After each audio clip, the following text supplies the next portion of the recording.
Hello guys, आपका स्वागत है मेरे यूट्यूब चैनल में। आज का क्लास का हमारा टॉपिक है celestial part of our solar system, celestial bodies आज का मेन टॉपिक रहेगा।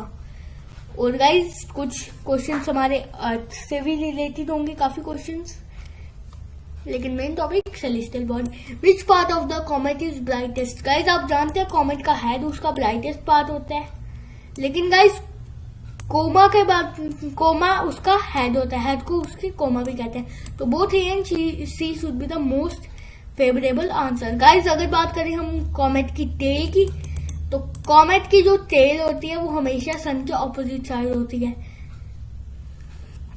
कॉमेट की टेल हमेशा सन की साइड होती है, सॉरी सन की साइड। कॉमेट की टेल हमेशा सन की साइड होती है। तो गाइस क्या कहते हैं, option number D should be the correct answer of this question. अगला question, after how many years did Halley comet visible from naked eyes? Halley comet guys एक कॉमेट है जो नेक्ड आइज से विजिबल होता है आफ्टर ए लिमिटेड पीरियड।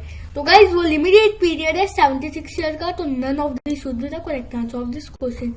तो इस question का सही आंसर है 76 ईयर्स। 76 ईयर्स। गाइस चलिए अपने क्वेश्चन नंबर 3 पे चलते हैं guys. Asteroid belt circle in broad belt is between which planet? तो गाइस ये मार्स एंड जुपिटर के बीच में है। और गाइस जो मैं एस्ट्रॉइड बेल्ट के एस्ट्रॉइड्स है ना गाइस, वही यहाँ पे जब अर्थ में आते हैं तो वो मीटेरॉइड्स कहते हैं, और बड़े कम मेटेरॉइड्स ही हैं जो अर्थ पे गिरते हैं, बाकी सारे एयर में ही खत्म हो जाते हैं, क्योंकि जब वो एटमॉस्फेयर से टकराते हैं तब उन्हें एक हाई प्रेशर का सामना करना पड़ता है, जिनसे उनके ऊपर आग लग जाती है। गाइस हमारा क्वेश्चन नंबर 4 थोड़ा डिफिकल्ट क्वेश्चन है। How much time did moon take to complete resolution? Guys अगर बात करें हम टाइम की, तो काफियों को 27 डेज तो पता ही होगा, लेकिन ये सेकंड तक गया है। तो गाइस ये काफी कम को ही पता होगा, लेकिन option number D should be the correct answer.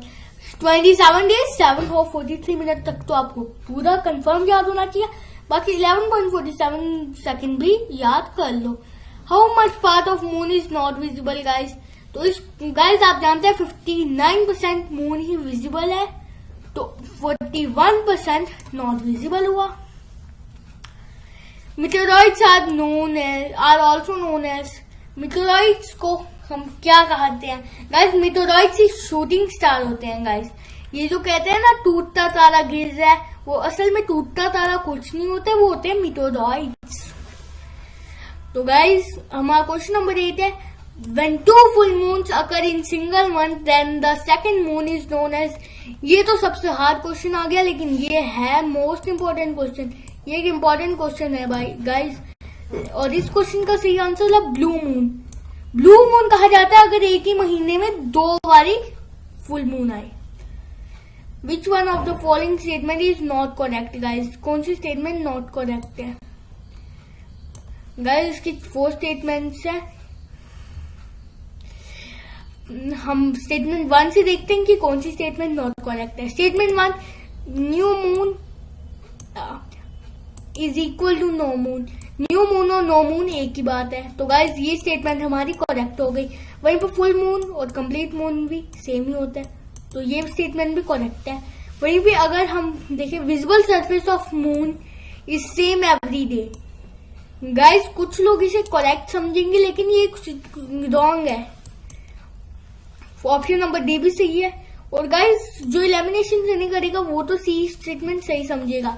अब क्योंकि उसको लगेगा हम सिर्फ 59% देख सकते हैं, वही पूरा है।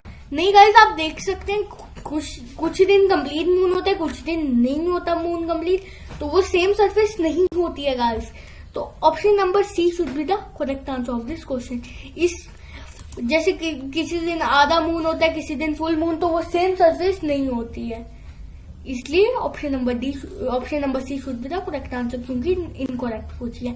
Which is the closest star? Closest star कौन सा है गाइस? ये तो हम सबको पता है प्रोक्सिमा सेंचुरी क्लोजेस्ट स्टार है, लेकिन गाइस ये यहाँ पे ऑप्शंस में कुछ चीज अलग है। सन है, तो सन एक स्टार है, सन इज अ स्टार और वो सबसे पास है, तो sun should be the correct answer of this question. अगर सन नहीं होता, Proxima Centauri should be the correct answer.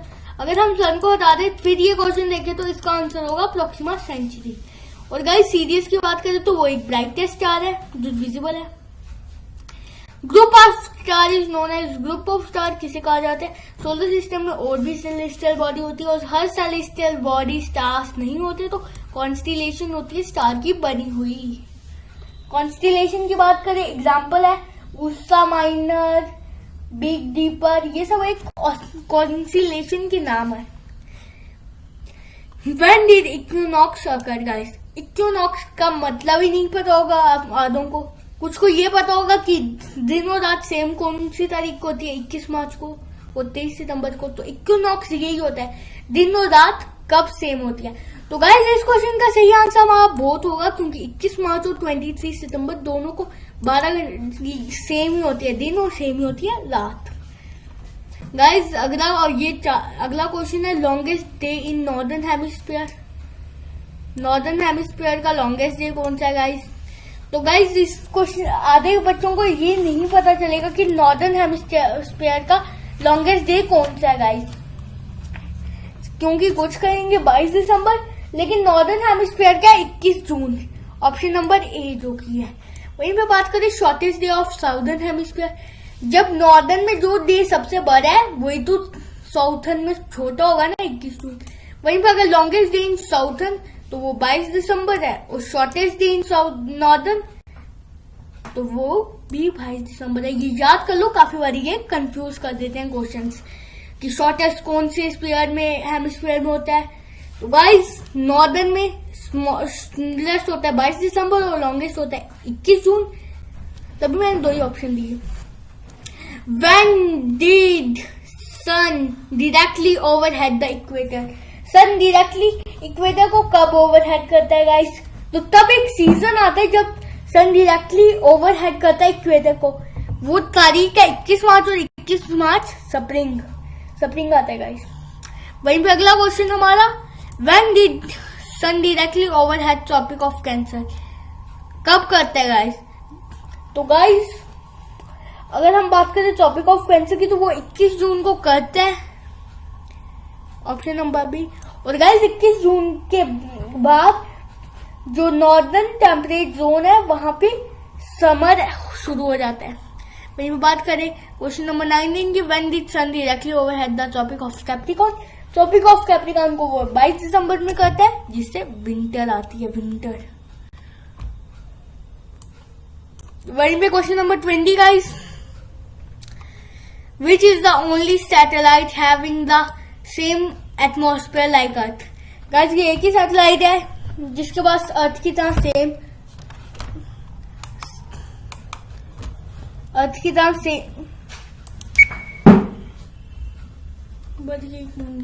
तो गाइस इस क्वेश्चन का सही आंसर है हमारा टाइटन। टाइटन के पास सेम एटमॉस्फेयर है जैसे कि किसके पास है, अर्थ के पास। चलिए गाइस क्या कहते हैं, मैंने 3 प्लेलिस्ट बना रखी है। आगे हमने पूरी हिस्ट्री को कवर किया हुआ है 3 पार्ट्स में, ancient India, modern medieval India and modern India guys. तो आप सब इन तीनों को देख सकते हैं गाइस मेरे चैनल की प्लेलिस्ट में जाके उस चैनल को सब्सक्राइब कर दीजिए। और अगर आपको वीडियो से कुछ भी नए क्वेश्चन सीखने को मिले तो लाइक कर दीजिए गाइस। और गाइस हमने एक मेगा क्लास मैराथन क्लास भी ली हुई है 100 क्वेश्चंस की गाइस। तो गाइस आप वो क्लास भी जाके देख सकते हैं। अगर आपने ये 3 प्लेलिस्ट देख ली आपको काफी नए क्वेश्चन भी मिलेंगे और गाइस आपकी फुल रिवीजन भी हो जाएगी गाइस। तो गाइस मैं इस क्लास के साथ मिडिवल इंडिया की जो प्लेलिस्ट है ना गाइस उसे जोड़ दूंगा और जैसे ही हमारी ज्योग्राफी खत्म होती है मैं उसकी भी प्लेलिस्ट बना दूंगा। चलिए गाइस थैंक यू, आज की क्लास को यहीं तक रखते हैं।